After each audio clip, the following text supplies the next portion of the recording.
Hi, welcome to Chad's Silversmithing. Today I'm going to do a pendant that I'm going to make out of a pretty stone that my friend John gave me.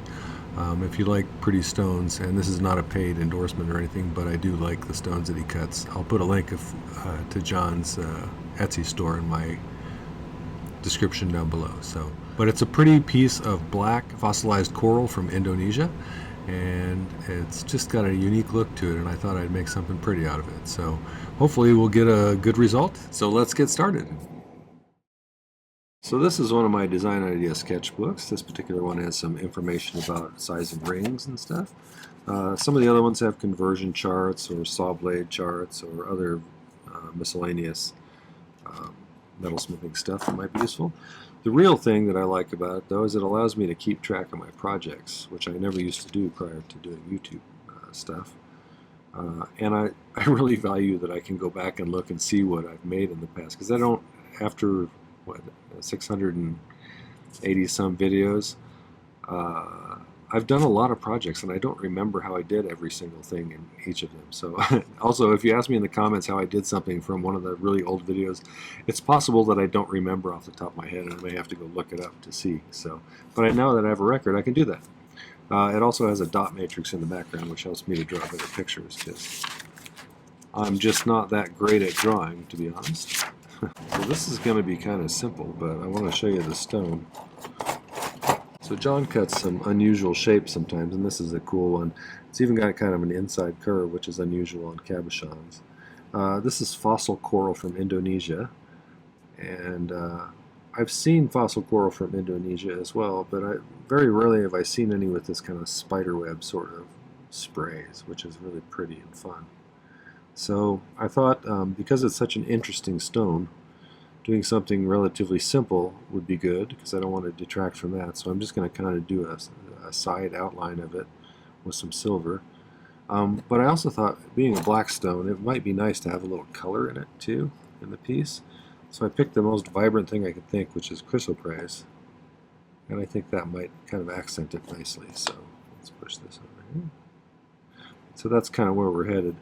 I do have a bale from a previous video that I did, and I thought I would use. I'm getting kind of a late start on a Friday night, otherwise I might make a new bale from scratch. But I think this will be a good kind of simple bale, since we have a simple design.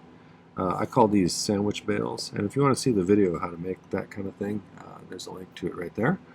But it'll kind of keep the focus on the stone, which is the most interesting part of this, I think. So this is similar to one I did a long time ago, but the stone itself is different, so the entire kind of look of the piece is a little different because of the shape. So I made a bezel for this already, just for time's sake, and we'll make the more complex bezel here with this one. I'm going to do it open backed, and I'll probably use 18 gauge round wire here for weight purposes, so I'll use something pretty small as to create the step for the stone. The bezel itself is 3/16 inch fine silver bezel strip in 26 gauge, which equates to 4.76 millimeters by 0.41 millimeters.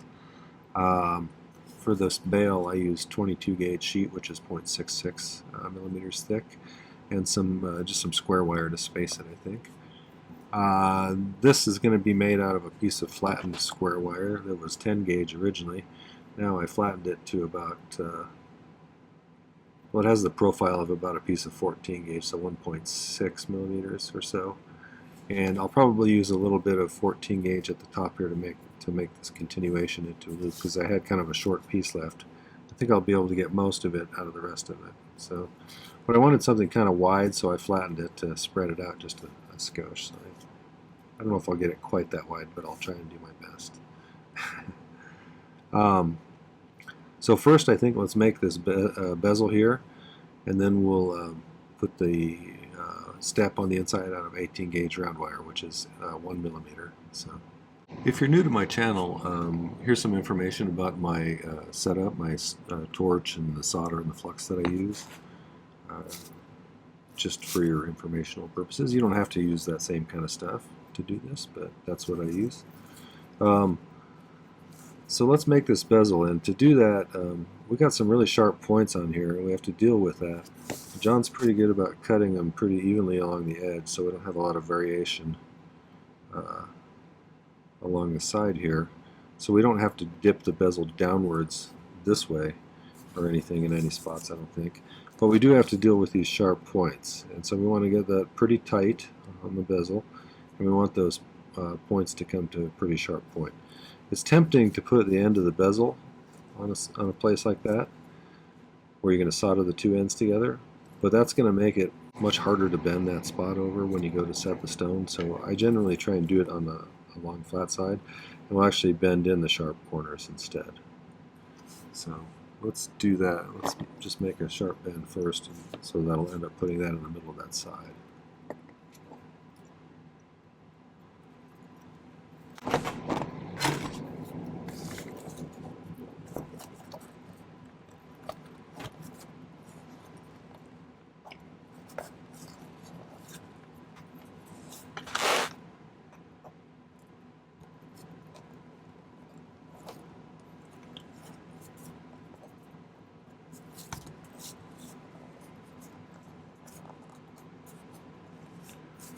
John is my rock hounding buddy too, but we have yet to get out. Well, he's gotten out, but I haven't gotten out this summer to go look for any cool rocks yet. So I'm hoping that he'll take me out one of these days to one of his places that he likes to go.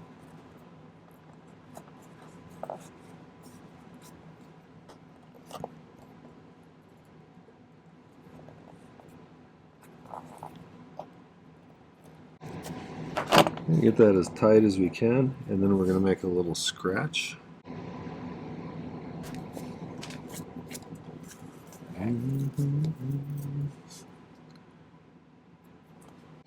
My last video, I had some things go wrong on me when I was soldering, so I had to put a profanity intermission in there. I have to periodically do that when something goes awry.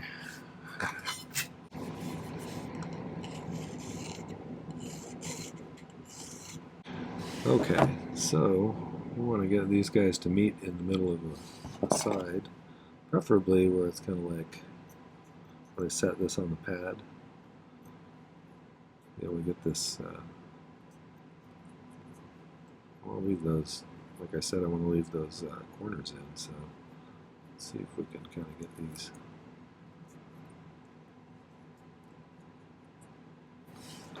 Where I'll create a kind of a level surface to lay a piece of solder on when I go to solder these. That's pretty flat on top, not bad. We'll see if it does the little slide thing. I generally solder bezels on the outside if I can. It makes it easier to deal with any excess solder.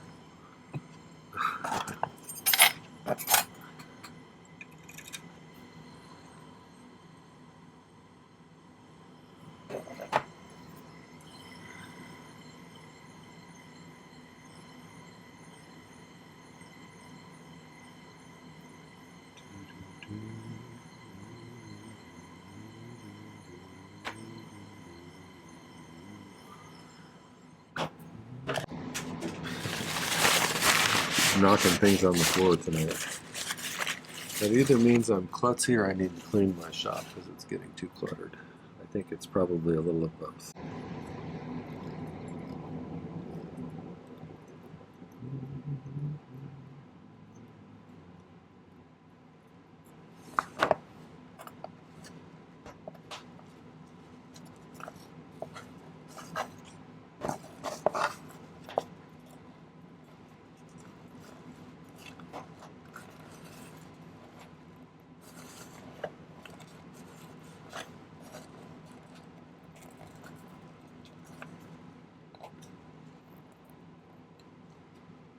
So since we have an asymmetrical stone, I need to make sure that I solder the little step on the right side.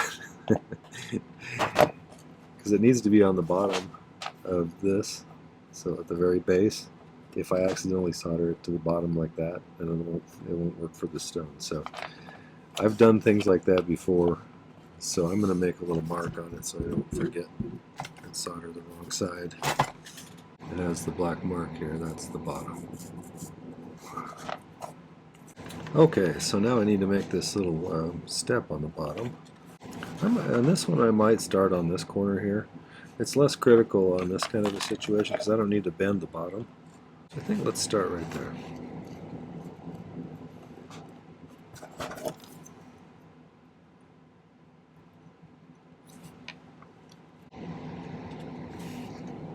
So I made a little mark right there because that's where I need to bend that sharply now.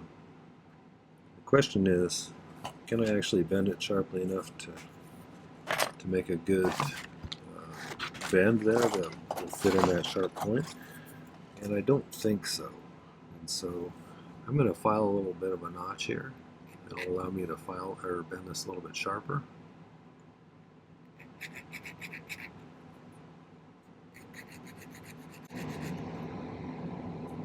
I don't have to go too deep, but just making a little notch will make it easier to bend there.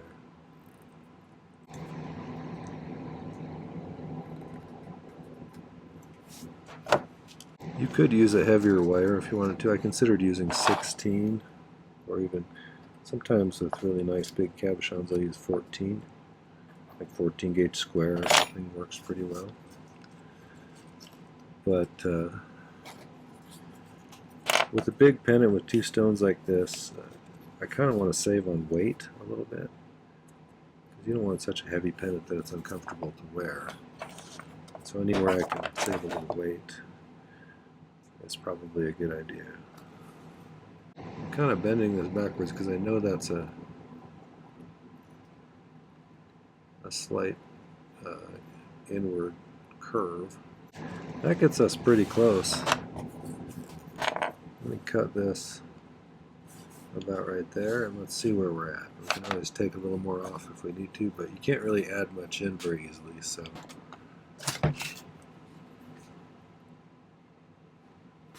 let's see where we're at.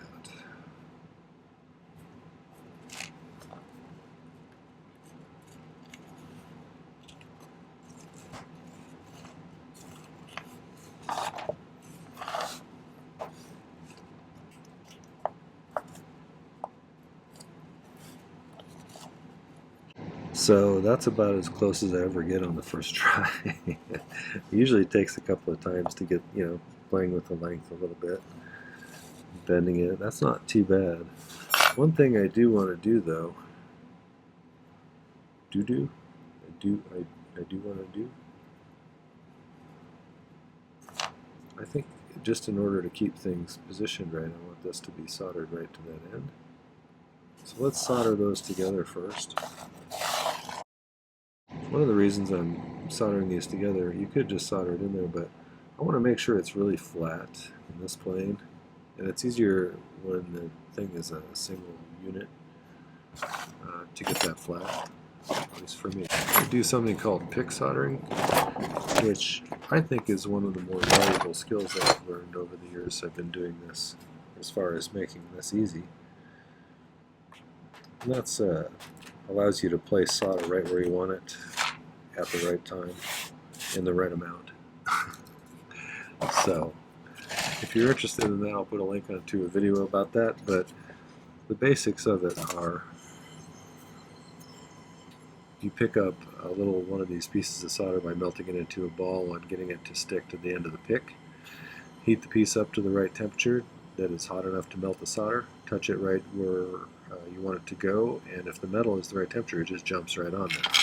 So it gives you a level of precision that's harder to do just by cutting and laying little pieces of solder or whatever. So the trick is getting it timed right, and that comes with practice. So we got a little bit of solder there.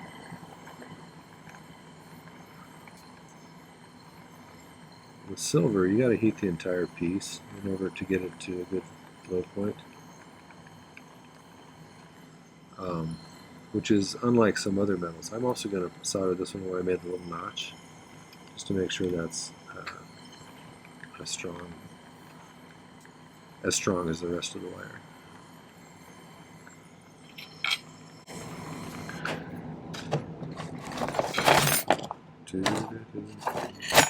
So let's cool that off, and we'll make sure it's nice and flat.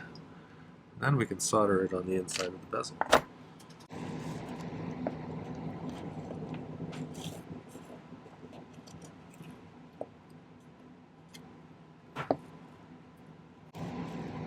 So the easiest way I've found to solder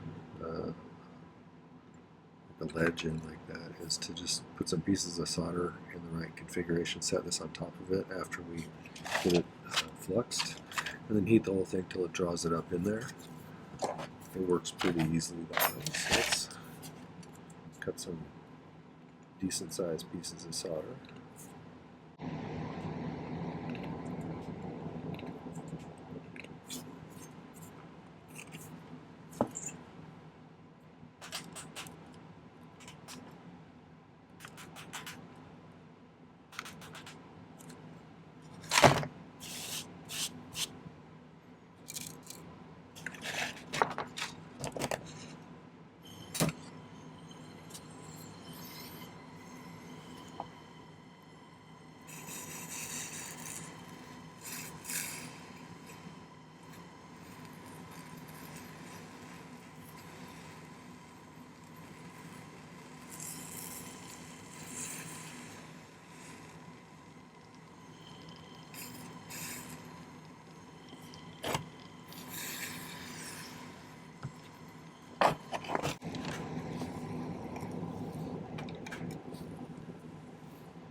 I'll bump it a little bit and move everything.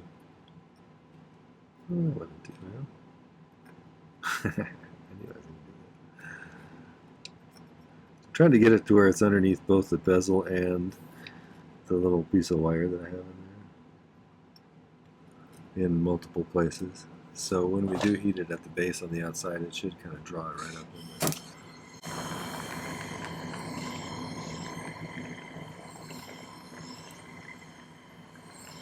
If you have some that don't get pulled up in there, it could be because they're not quite touching the metal.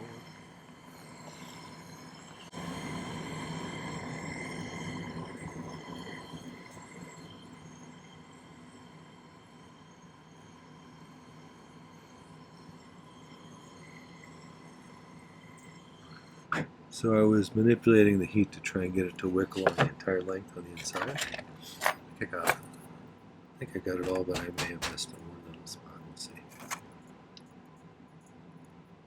Well, let's give it a file and see how it turns out looking. We should have a nice lip on there now.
I'm going to try and be really careful with these kind of sharp points like this. It's possible to snap those off, and I don't want to do that. That's always a bummer when you're at the end of a project and it's a unique stone or something and then you break the stone. Alright, so I'm going to call that good. But now we need to shape this little piece of metal. I think I'm going to just start it kind of right where that.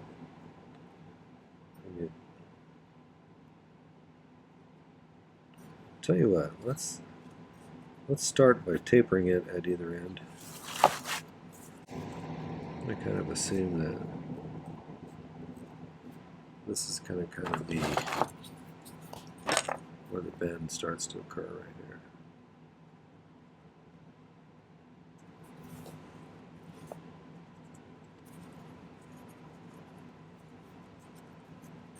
So mostly I'm just going to spend a few minutes filing. I might clamp it into my miter vise jig. You know what I also might do after I file it? I might anneal it a little bit because it's work hardened for running it through the rolling mill. It's pretty hard. And annealing will soften it back.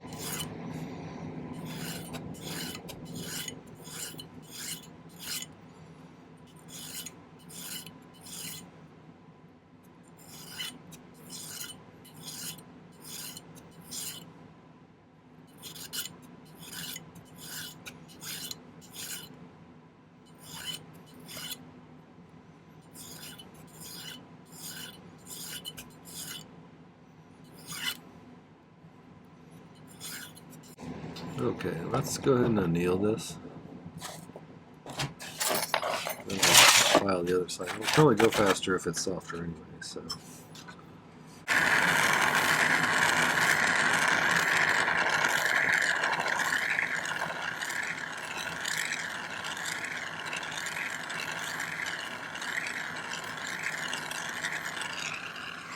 Let that cool off for a minute.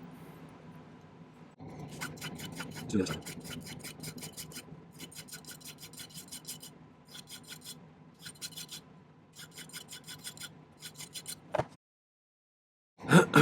cut a little piece of 14 gauge wire to extend this as well once we get it kind of curved, but we need to start kind of doing it up here maybe so it's a little easier to see. I'm gonna try to mar this as little as I can, so I'm gonna use these nylon jog pliers. It's gonna try and torque a little to the side because it's looking for an easier way to bend.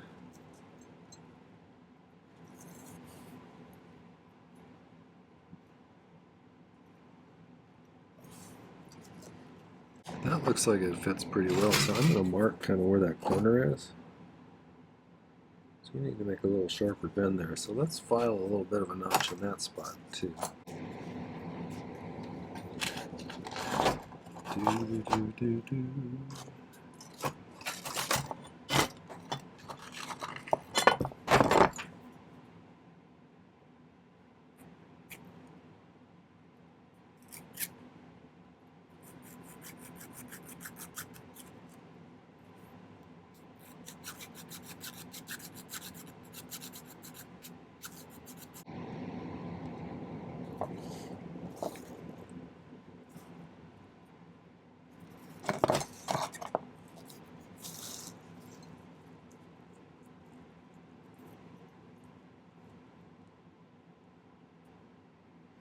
And this one's got to curve that way a little bit. So let's get that curve started so we can kind of start manipulating everything to get it into shape. I think we're getting pretty close. So let's go ahead and solder that closed right there and file it smooth. Let's see how it looks.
Okay, so I think that's close enough to where I'm going to solder it on there. And then I can do the shaping and add that other bezel at the bottom and the veil at the top. And then I think we'll be pretty good.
Well, let's stop and evaluate how things are going.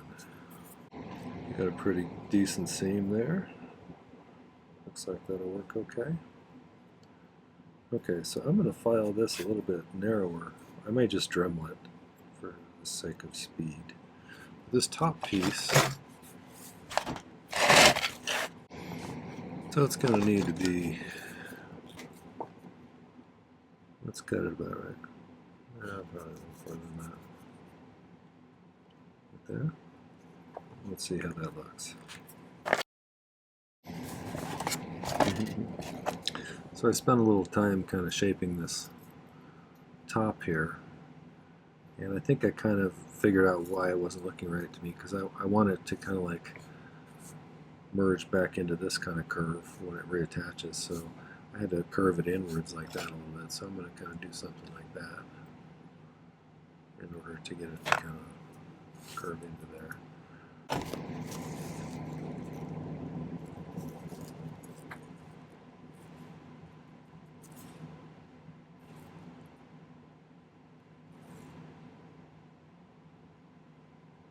Kind of like that, maybe.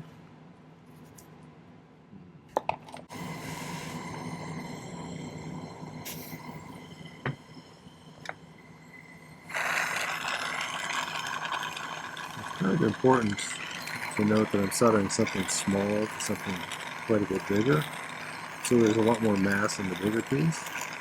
If I want these to really stick together, they both need to reach 1450 degrees to get a true solder joint, so make sure they both get there about the same time.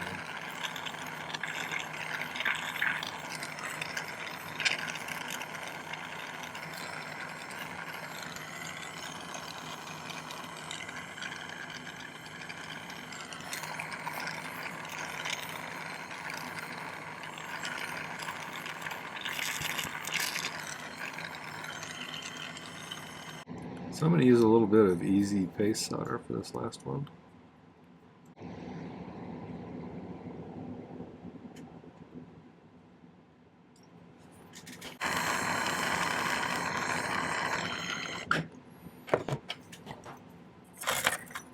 Okay, I'm going to let that pickle for a while. That kind of looks like a harp to me, maybe because I know sharp piece a while back.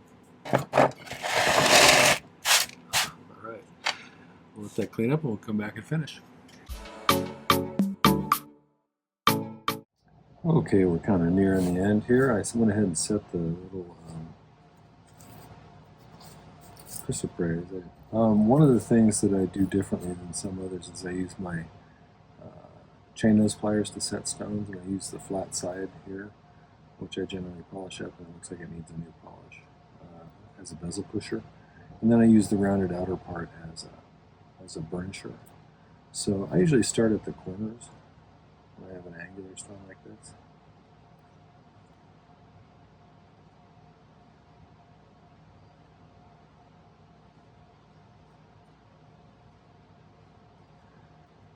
On the tips of these sharp corners, I usually file the top edge, just not on top, but on the outer edge, very near the top, and thin it out just a tiny bit.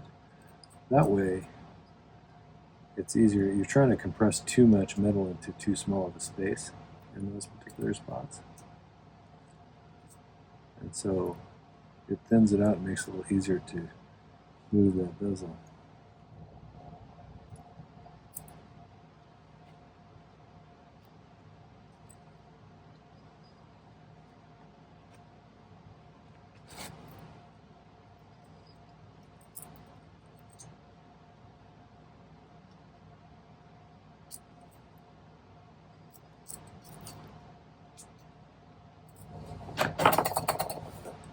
Right, so I may clean up the top of the bezels a little bit with a blue fine polishing silicone wheel and buff it up a little bit. And putting it onto the chain and getting some pictures. So tell me what you think. I always love to hear other people's ideas.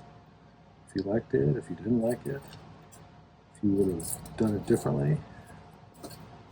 You know, I always love to hear your ideas. So tell me what you think. Okay, well that was a fossil coral in chrysoprase pendant. I hope you enjoyed that video. If you did, it would be great if you'd hit the like button before you go. That really helps to get my channel promoted. I also love when people leave comments. I get a lot of good information out of you guys. And I love to hear from you as well. So another thing you might want to consider doing is going over to my main channel page on YouTube. I just checked, I have 685 videos as of today. So there's quite a bit of content over there, and I think you might find some other useful stuff. So check out some of my other videos, and then maybe subscribe to my channel. It doesn't cost anything, and it allows you to find my channel really easily, as well as even get notifications if you want to when I put out a new video, which is 3 times a week, once on Tuesday, once on Thursday, and once on Saturdays. I wanted to thank some groups of people. My patrons over on Patreon are my core group of supporters. Not only have they provided me with some financial help, they've created this lovely environment over on my Patreon where people are helping each other out and answering each other's questions, showing each other what they're working on. It's a really nice artistic kind of community. So thanks for making it that way. You guys are awesome, and I really enjoy spending time over there interacting with you guys. So thanks for that. The other group are my YouTube subscribers. We just passed 29,700, which is amazing. Thanks for that. I really appreciate the nice comments that you all leave. I appreciate the compliments, and I do also appreciate when people leave me constructive criticism, as well as telling me about the way they do things. That's always nice to learn. So thank you for making my comment section kind of a learning place. That's really what I'd hope for in the long run. So. I do also appreciate your kind contributions, the buy me a coffees, the super thanks, the merch purchases, buying my ebooks. All of that stuff makes my channel possible, and I do appreciate the support. The video description down below has some important information about this video, but also some links. Like I said, I'll put a link to John's Etsy page if you want to get yourself some pretty stones. There is a link to my merch store if you want to buy yourself a nice design idea sketchbook like I showed you, or some other merch. There's a link to my Patreon if you want to find out more about that community. And there's a link to my newest ebook, which is a guide to 2025's tutorials. I did over 170 last year. And there's a page for each of them in the book, which includes a link to the video, as well as additional information. A picture of the sketch that I drew, a picture of the final outcome, a list of materials, a difficulty rating, stone information if it had a stone in it, and some notes I took about the project itself, including things like, did I learn something from it, or would I do it differently if I approached it again? or were there particularly difficult or easy parts, or did I even like the outcome? So lots of good information to help you in your projects. Consider getting that. It's a great way to have a bunch of projects right at your fingertips, and a nice way to support my channel. So you can even, if you go to the merch store, there's a link to get all 3 of them together. I've done 3 years so far, and that would give you a whole bunch of projects. So you get $15 off if you buy all 3 at that one link where you get a combo pack. So check it out, and thanks for watching today. Take care. Happy silversmithing.